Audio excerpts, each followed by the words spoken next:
This animation is brought to you by the Smart Image Base, a subscription website where you can download thousands of medical images and videos to use in lectures, courses, presentations, professional training, and more.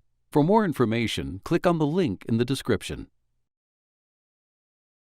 Immunization is the process of becoming immune to or protected against a disease, usually by receiving a vaccine.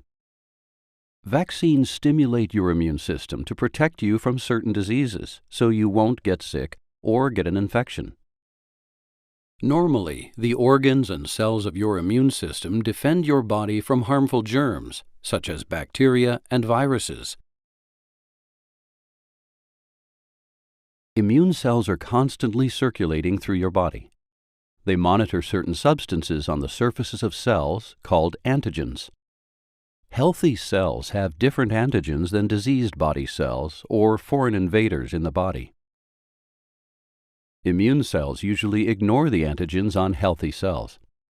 But when immune cells come across antigens on germs, they destroy the germ. Afterward, the immune cell displays the germ's antigen on its surface. This activates other types of immune cells to help get rid of the infection. For example, some activated immune cells recognize the antigen on infected body cells and then destroy them. Other activated immune cells, called plasma cells, make molecules called antibodies. These antibodies travel through your body and lock on only to germs that have its specific antigen. This marks the germ for destruction. Then, other immune cells attack the germs that have these antibodies. Once the infection is gone, some of the immune cells that were exposed to the antigen become memory immune cells. In the future, if the same type of germ infects your body again, the memory immune cells will be ready to destroy it so you don't get sick. This is called natural immunity. In many cases, it will last your whole lifetime. The problem with getting natural immunity from having the disease itself is that some naturally acquired infections can cause serious complications, or may even be deadly. For example, polio can result in permanent paralysis or death. Measles can cause swelling of the brain, resulting in permanent brain damage or death, especially in children under age 5. And whooping cough, also known as pertussis, can cause complications such as pneumonia, slowed or stopped breathing, and death, especially in babies under 1 year of age. While symptoms may not be severe in all people, it's not possible to know who will be affected enough to become very ill or even die. Vaccines can protect you from getting these diseases and their harmful symptoms. Vaccines often contain a small amount of weakened or killed germs, but some contain genetic material, such as RNA or DNA, that provide instructions for your body's own cells to make the germ's antigen. Usually, you receive a vaccine as a shot. Inside your body, the germ particles in the vaccine teach your immune cells to attack these germs. This process doesn't make you sick, but it does cause your body to make memory cells and antibodies for those germs. As a result, if that germ infects your body later in life, your immune system is ready to fight the infection so that you don't get sick. The main types of vaccines include live attenuated vaccines, inactivated vaccines, toxoid vaccines, subunit and conjugate vaccines, mRNA vaccines, and viral vector vaccines.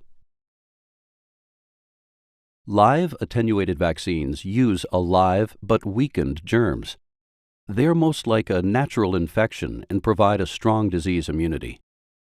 Examples are the measles, mumps, rubella, chickenpox, and flu nasal spray vaccines. Inactivated vaccines use inactive or killed germs. You may need several doses or booster shots over time. Examples are the hepatitis A, flu, polio, and rabies vaccines. Toxoid vaccines protect against harmful substances made by germs called toxins. They use weakened versions of the toxins, called toxoids. You may need booster shots to maintain protection against diseases. Examples are the diphtheria and tetanus parts of the DTaP vaccine. Subunit and conjugate vaccines use only a specific part of a germ. They provide strong immunity to that key part of the germ. These vaccines may also require booster shots. Examples are the pertussis part of the DTaP vaccine and the hepatitis B vaccine. Instead of using germs or toxins, mRNA vaccines contain a special type of RNA called messenger RNA, or mRNA. mRNA instructs your cells to make the germ's antigen, which triggers an immune response. These vaccines do not carry live virus and do not change your DNA. Examples are certain COVID-19 vaccines. Viral vector vaccines may use either DNA or mRNA to provide cells with instructions to make a germ's antigen. The genetic material is wrapped in a different, safe virus to take the instructions into your cells. These vaccines do not change your DNA. Examples are certain COVID-19 vaccines.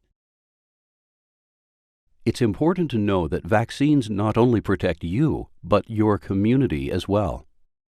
Many diseases that vaccines prevent are spread from person to person. When only a few people in your community are vaccinated, the risk of a disease outbreak is high. But if most people are vaccinated, it's much less likely for a disease to spread. This is called community or herd immunity. Herd immunity is especially important to protect people who can't be vaccinated. This includes people with weakened immune systems, serious allergies, or other health conditions. Vaccines protect you, your family, and your community from diseases that can be dangerous or even deadly. To find out more about vaccines, talk to your healthcare provider.